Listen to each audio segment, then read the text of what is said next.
Olá, estamos aqui mais uma vez para a honra e glória do Senhor Jesus Cristo,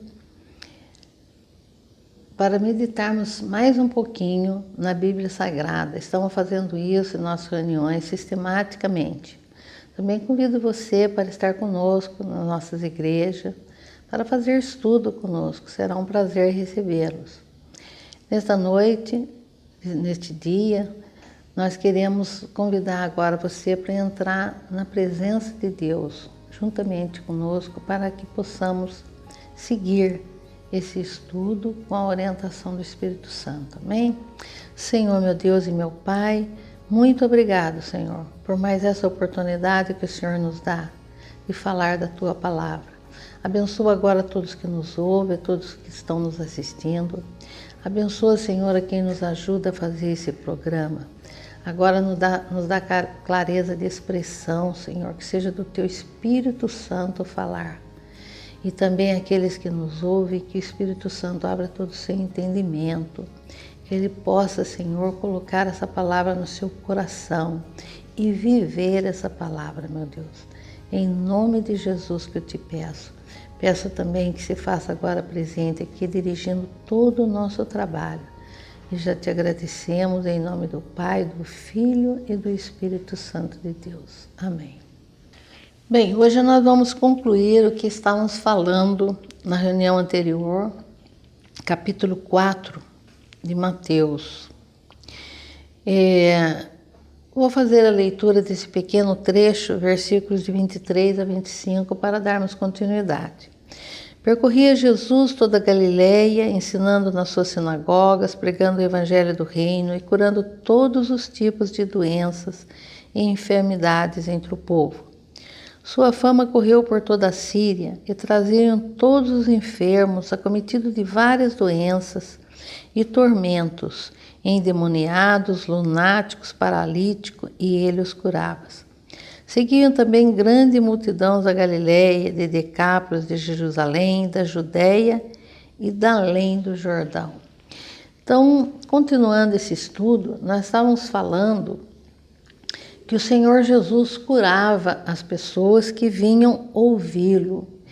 Ele tinha o propósito, de pregar o evangelho do reino de Deus aqui na terra. E para isso, as pessoas vinham, e os que vinham com algum tipo de enfermidade, quer do corpo ou quer do espírito, eram curados. Eles eram curados e eles mesmos saíam e eles traziam, testemunhavam e traziam outras pessoas, e assim multidões de todos os lugares seguiam Jesus, ouvindo a sua palavra. Mas Jesus curava, por quê? Porque ele fazia esse milagre, porque só Deus faz o milagre. Milagre é algo que nós não podemos fazer, é Deus quem faz. Mas, como nós conversávamos, Deus delegou esse poder. Ele disse aos seus discípulos, que hoje segue até nós há 2016 anos, se creres, farão tudo o que eu fiz e farão ainda mais. Imporão a mão nos enfermos e eles serão curados.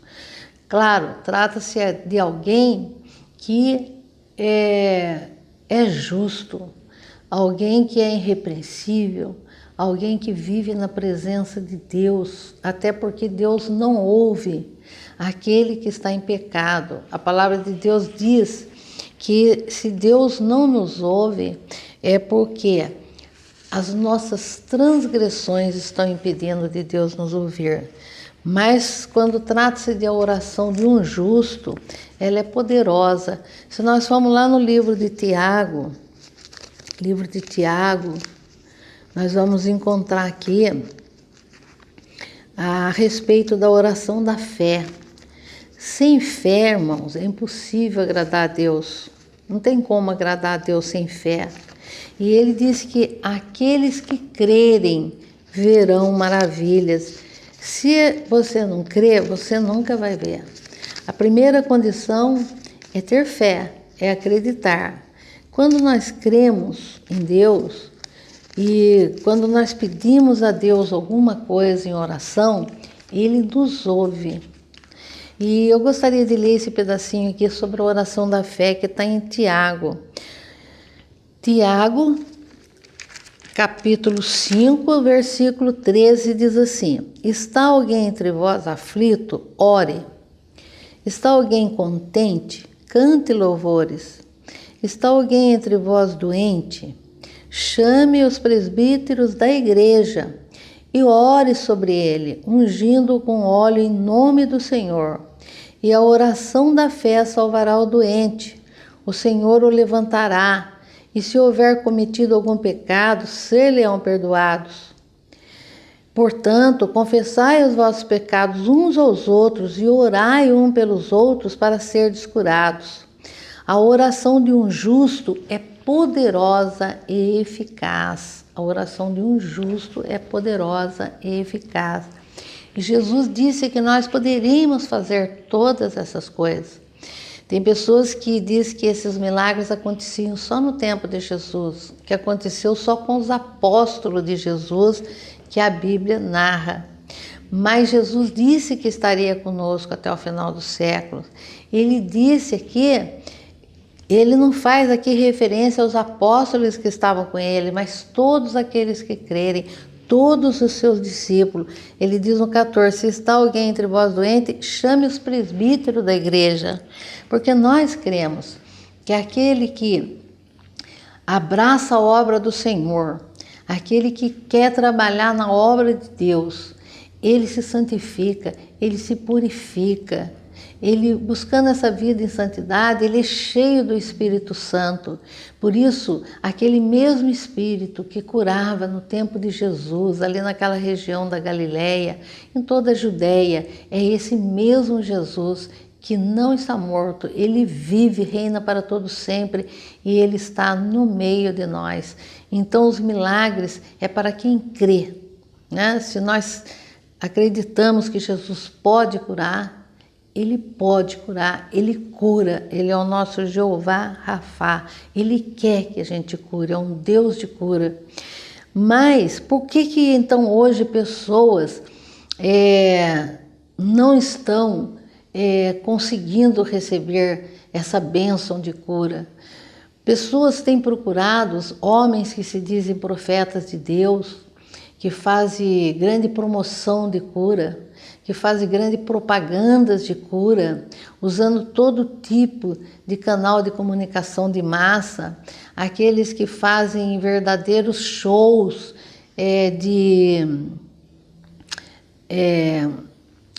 tocando na área emocional.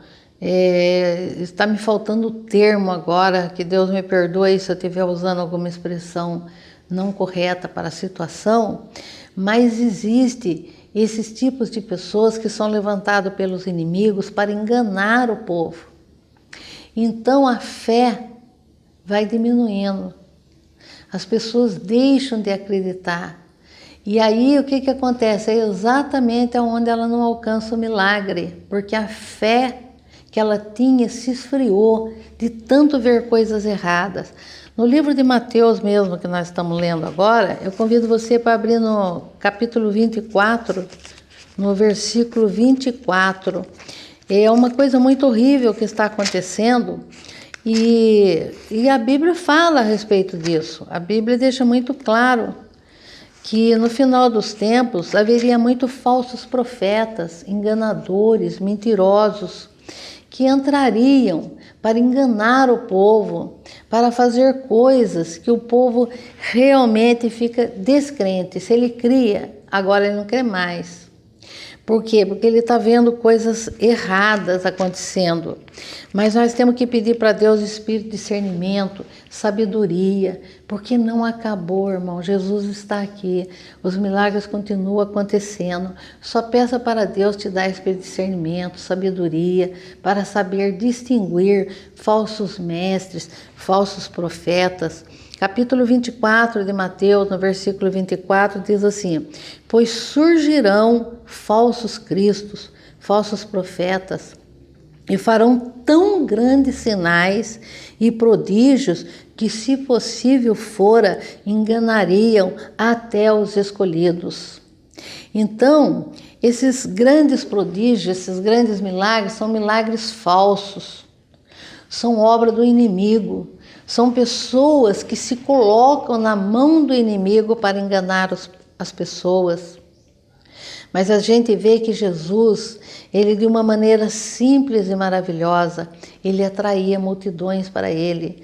Por quê? Porque ele disse, eu sou a verdade. Então, uma das coisas que eu particularmente oro muito e peço a Deus é para que eu não seja confundida. E se o Espírito Santo estiver em nós não seremos confundidos e não vamos permitir que falsos profetas venham destruir a sua fé. Não generalize. Hoje, trazer as pessoas para a igreja é difícil. Por um lado, está até mais fácil, porque também está chegando o tempo da sede. Muitos terão sede da palavra. E felizes aqueles que vierem logo, porque eles a encontrarão. Haverá tempo em que eles buscarão e já não mais encontrarão. Então, venha mesmo, venha enquanto você pode. E muitas pessoas hoje estão vindo de todo o coração. As igrejas evangélicas estão crescendo de uma maneira assustadora. E eu dou graças a Deus por isso. Muitos homens e mulheres de Deus estão na obra, graças a Deus por isso, mas ainda é pouco. É pouco em relação à multidão de pessoas carentes da palavra. A palavra de Deus diz que a seara é grande, mas os ceifeiros são pouco. Está sim em tempo de ceifar. Jesus está voltando. Nós precisamos trazer essas almas para Deus, mas o inimigo, ele não descansa, ele não desiste. Então ele levanta falsos mestres, falsos profetas, enganadores, e que estão destruindo a fé das pessoas e impedindo que as pessoas venham buscar a verdade. A verdade. Jesus quer que nós tenhamos compromisso somente com a verdade, somente com Ele, e não nos deixemos enganar por esses falsos mestres, esses falsos profetas. Mas não se afaste da igreja, irmão. Não se afaste de Deus. Só peça a Deus sabedoria e discernimento. Quando você se aproximar de uma dessas pessoas, o Espírito Santo fará com que você identifique se essa pessoa é de Deus ou não. Pelos frutos conhecereis a árvore. Olhe para a vida dessa pessoa. A palavra de Deus diz em 1 de Timóteo, no capítulo 3, a respeito, em Timóteo 3, ele diz a respeito de como deve ser o homem e a mulher de Deus. Pessoas irrepreensíveis, pessoas de bom testemunho, pessoas cheias do Espírito Santo. Ali tem toda a descrição a respeito de como deve ser o homem e a mulher de Deus. Olhe na vida dessa pessoa. Eu peço para você, olhe na vida dessa pessoa. Essa pessoa tem uma vida irrepreensível. Essa pessoa ela está realmente na presença de Deus. Ela busca santidade. Então receba a oração dela. Creia que Deus a usa. No passado, os reis não ouviam os seus profetas. E aí aconteciam coisas horríveis com eles, porque eles não davam crédito à palavra de Deus. Não se deixe enganar, meu irmão, minha irmã. Não se deixe enganar. Nesse dia eu oro por você, para que Deus te dê discernimento, sabedoria para distinguir, para saber onde está a verdade e aonde está o inimigo, para nos enganar. Mas creia, Jesus está no meio de nós. Jesus está voltando para nos levar. Milagre existe, irmão. Creia nisso, porque eu sou testemunha de quantos milagres Deus fez na minha vida. Então, que Deus te abençoe. Continue conosco. No próximo encontro continuaremos esse estudo, amém? Fica na paz do Senhor.